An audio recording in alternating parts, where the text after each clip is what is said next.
ഈ സന്ദർഭത്തിൽ ധ്യാനത്തിനായിട്ട് ലൂക്കോസിൻ്റെ സുവിശേഷം 24-ാം അധ്യായം അതിൻ്റെ 13 മുതലുള്ള വാക്യങ്ങൾ, അവസാനത്തെ 30 മുതലുള്ള വാക്യങ്ങളും വായിക്കട്ടെ.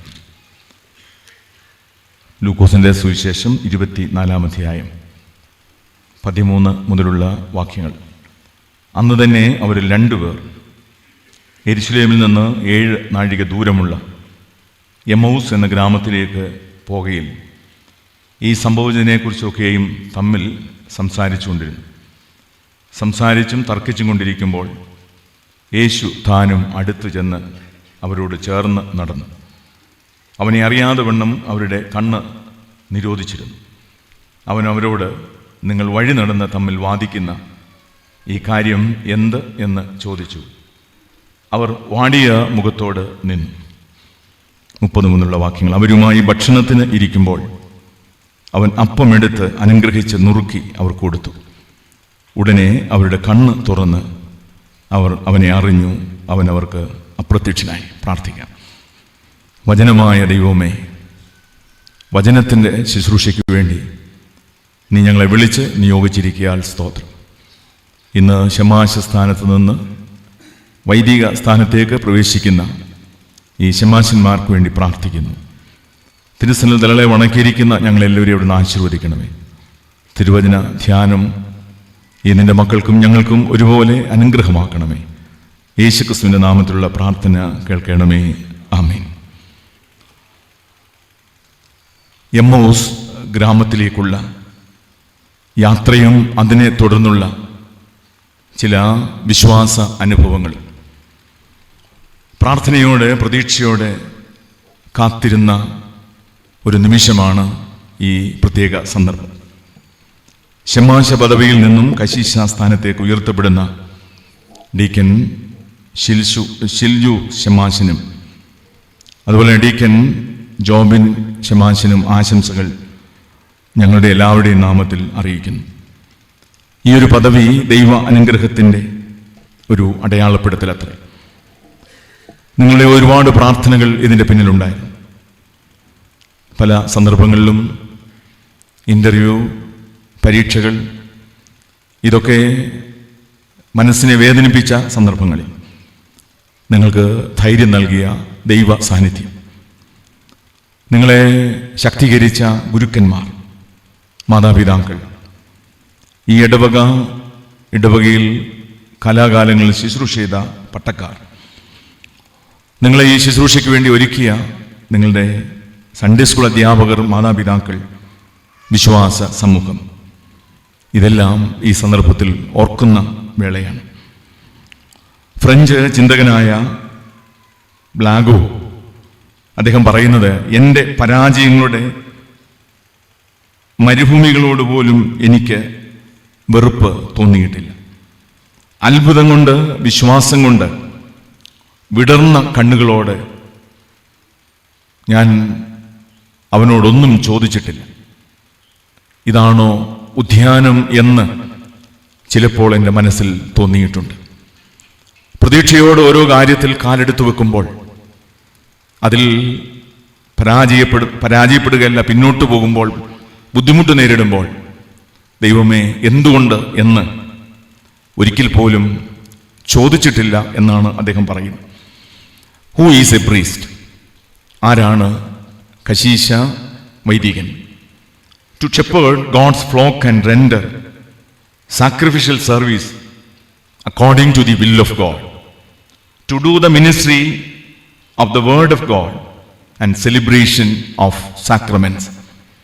വചനത്തിൻ്റെ വ്യാഖ്യാനം, കൂദാശകളുടെ അനുഷ്ഠാനം, ഇതാണ് ഒരു വൈദികൻ്റെ ദർശനവും നിയോഗവും എന്ന് പറയുന്നത്.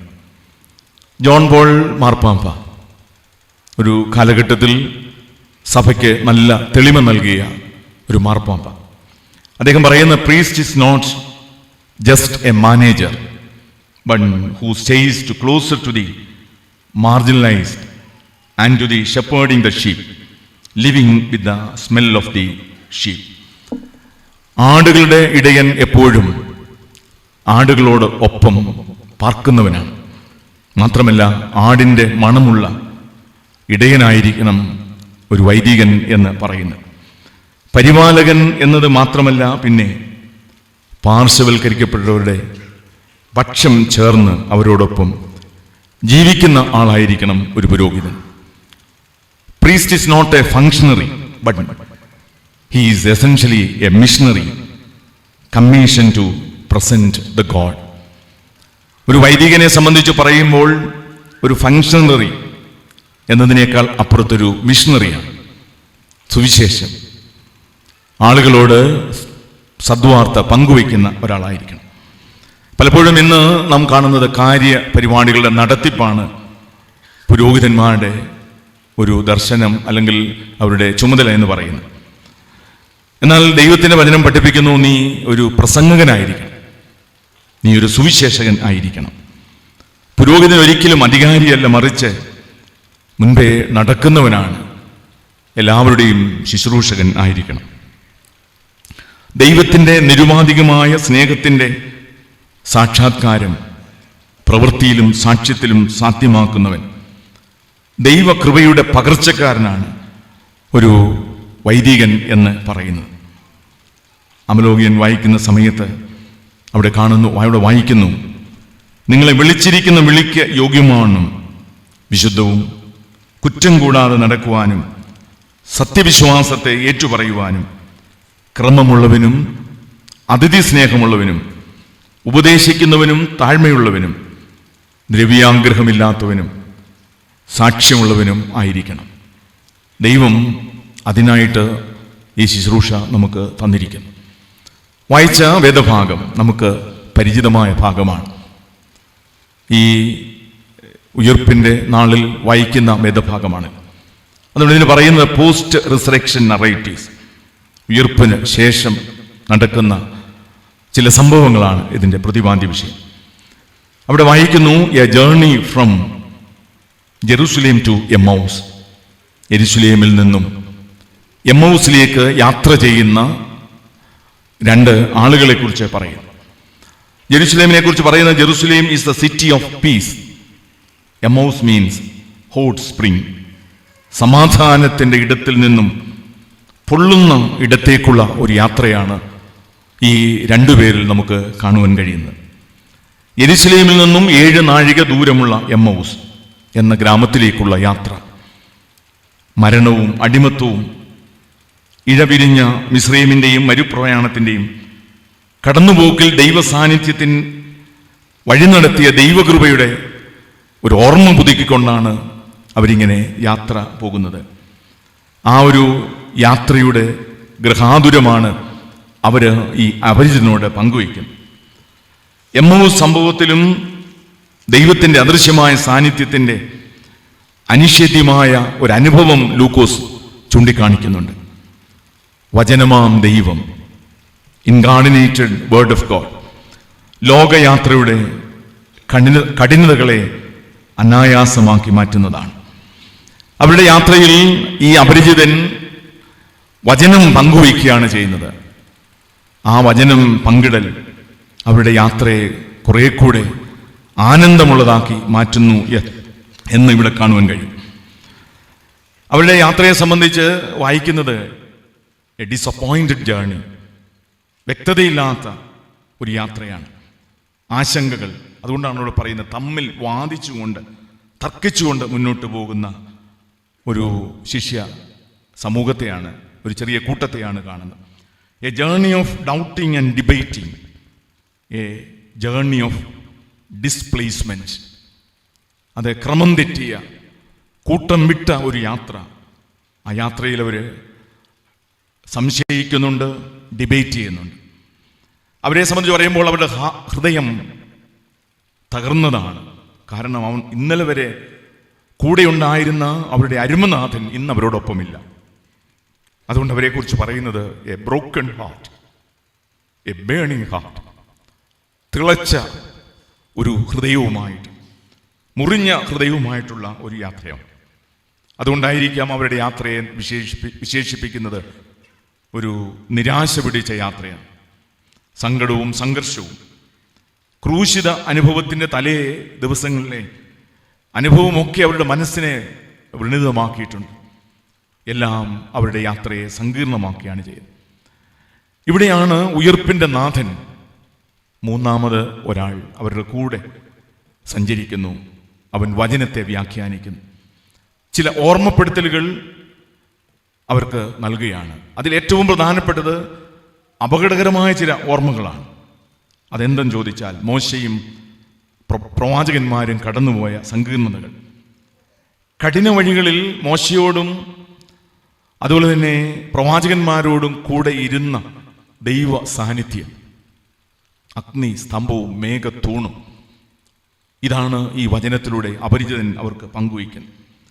നൊമ്പരങ്ങളുടെ ഉള്ളിൽ പിടയുന്നവർക്ക് പ്രവാചകന്മാരുടെ ദർശനവും നാഥൻ നടത്തിയ വഴികളെക്കുറിച്ചുള്ള ഓർമ്മപ്പെടുത്തലുകളും അവർക്ക് ധൈര്യം പകരുകയാണ് ചെയ്യുന്നത്.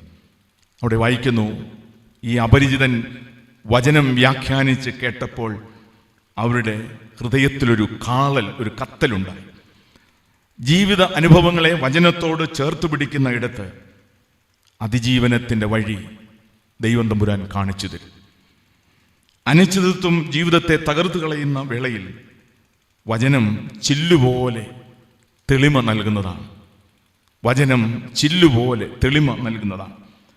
വ്യക്തവും ശക്തവുമായ ദർശനം നമുക്ക് നൽകുന്നത് ഈ വചന വ്യാഖ്യാനമാണ്. പരാജയ ഭീതിയിൽ നിന്നും വിജയ വഴിയിലേക്ക്, നിരാശയിൽ നിന്ന് പ്രത്യാശയിലേക്ക് നടത്തുന്ന വചനം, ഈ ദൈവവചനം ഉള്ളിൽ കത്തലുണ്ടാവണമെങ്കിൽ ഇത് വ്യാഖ്യാനിക്കണം. ഇത് വ്യാഖ്യാനിക്കുക എന്ന് പറയുമ്പോൾ അതിൻ്റെ യാഥാർത്ഥ്യത്തെ ഉൾക്കൊണ്ടുകൊണ്ട് വ്യാഖ്യാനിക്കണം. അതായിരിക്കണം ഒരു കശീശായുടെ ഉത്തരവാദിത്വം എന്ന് പറയുന്നത്. ദൈവം ഏൽപ്പിക്കുന്ന ശുശ്രൂഷ അത് വചനത്തിൻ്റെ ശുശ്രൂഷയാണ്. അത് ഗൗരവമായി കാണുവാൻ ഈ ശമ്മാശന്മാർക്ക് സാധിക്കണം.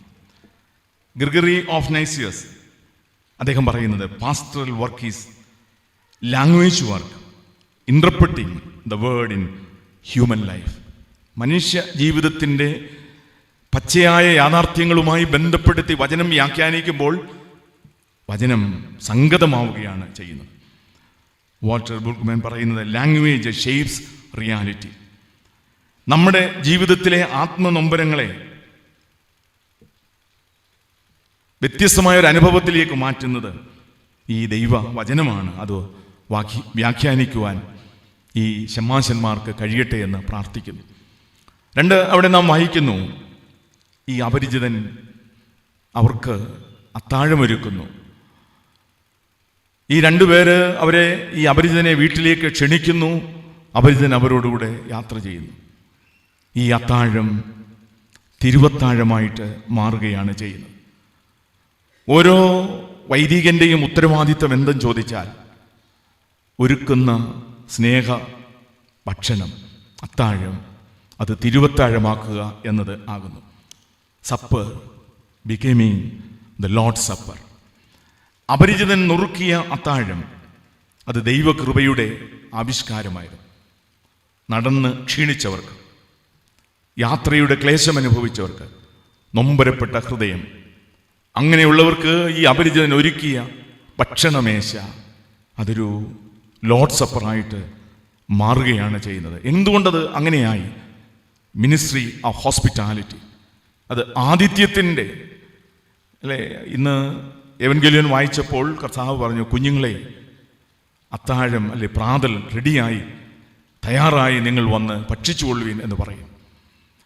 അവിടെയെല്ലാം നമുക്ക് കാണാൻ കഴിയുന്നത് സ്നേഹത്തിൻ്റെ, സൗഹൃദത്തിൻ്റെ ഒരു അത്താഴം നാം ഒരുക്കുമ്പോൾ അത് തിരുവത്താഴമായിട്ട് മാറുകയാണ്.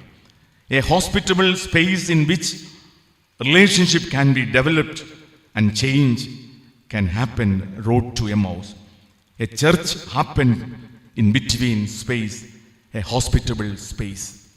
ആതിഥ്യം, സ്നേഹത്തിൽ ഒരുക്കുന്ന ഏത് അത്താഴവും തിരുവത്താഴമായിട്ട് മാറുന്നു എന്ന് ഇവിടെ നമ്മെ പഠിപ്പിക്കുകയാണ്. ഇവിടെ അപരിചിതൻ പങ്കിട്ട് നൽകുന്ന ഭക്ഷണമേശ അവരുടെ കണ്ണ് തുറന്നു. യേശു ആതിഥേയനായി അപ്പം നുറുക്കി കൊടുത്തപ്പോൾ ഇതുവരെ അപരിചിതനായ ഒരു വ്യക്തി അവർക്ക് പരിചിതനായിട്ട് മാറുകയാണ് ചെയ്യുന്നത്. ഉയർത്തെഴുന്നേറ്റ യേശു ആകുന്നു എന്ന് അവർ തിരിച്ച് അറിഞ്ഞു. വ്യക്തത കൈവരിക്കുന്ന ഒരു ഇടമാണ് തിരുവത്താഴം, ലോർഡ് സപ്പർ എന്ന് പറയുന്നത്. എല്ലാ നിഗൂഢതകളെയും തിരിച്ചറിയുന്ന ഒരിടമാണ് തിരുവത്താഴം അല്ലെങ്കിൽ ലോർഡ് സപ്പർ എന്ന് പറയുന്നത്. അതുപോലെ മനുഷ്യൻ്റെ വേദനയിൽ, സംഘർഷത്തിൽ മുറിക്കുന്ന അപ്പം ഒരു തേർഡ് സ്പേസ് ആയിട്ട് മാറുകയാണ്.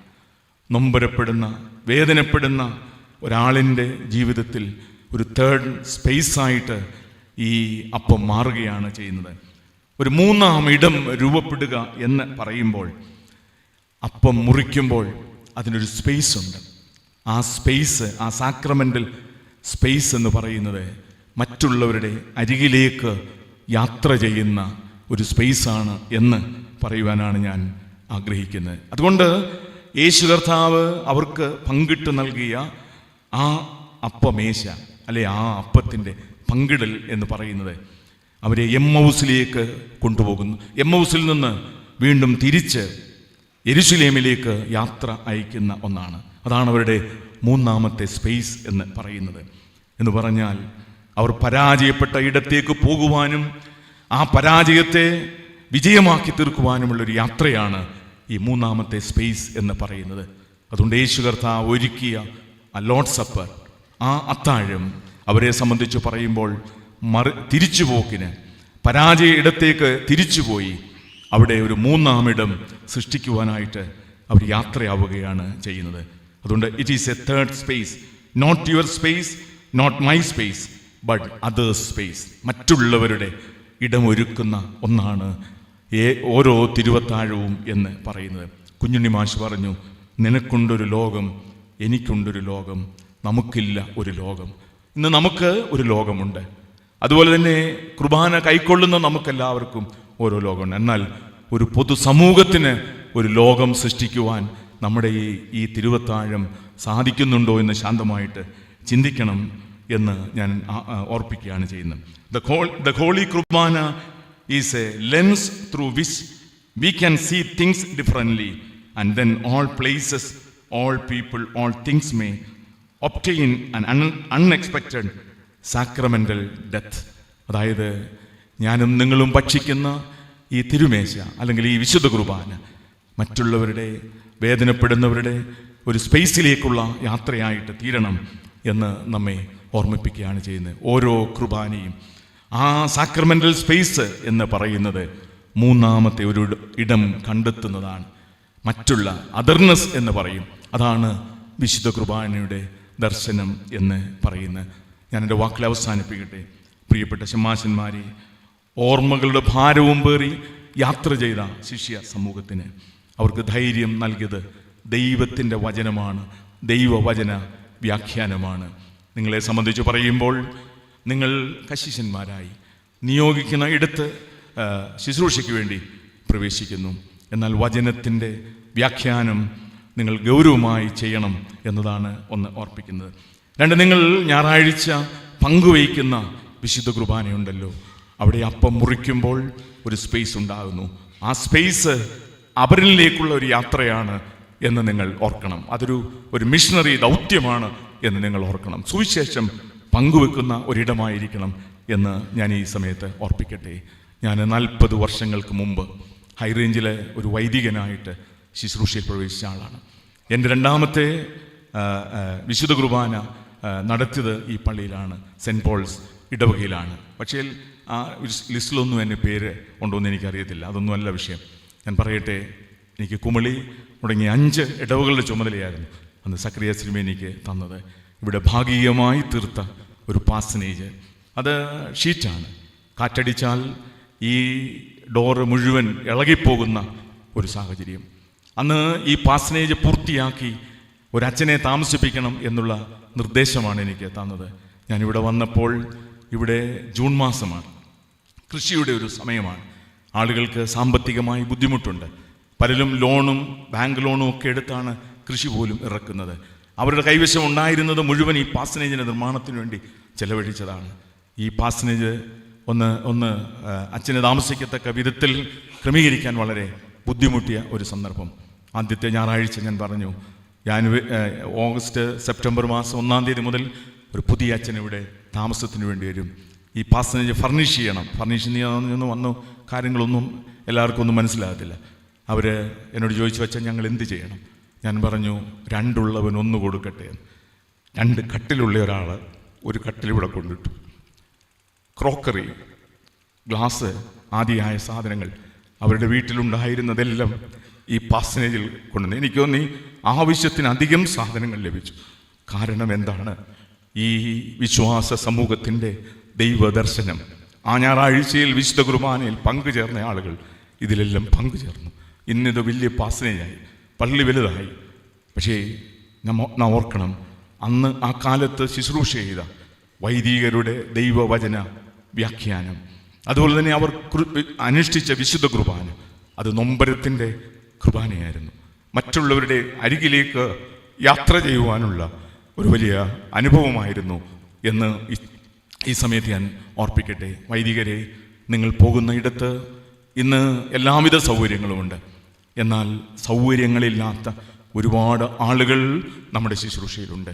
അവരുടെ അരികിലേക്ക് പോകുവാനുള്ള ഒരു 3-ാം സ്പേസ്, ഒരു 3rd സ്പേസ്, അതാണ് സുവിശേഷം, അതാണ് വൈദിക ശുശ്രൂഷ.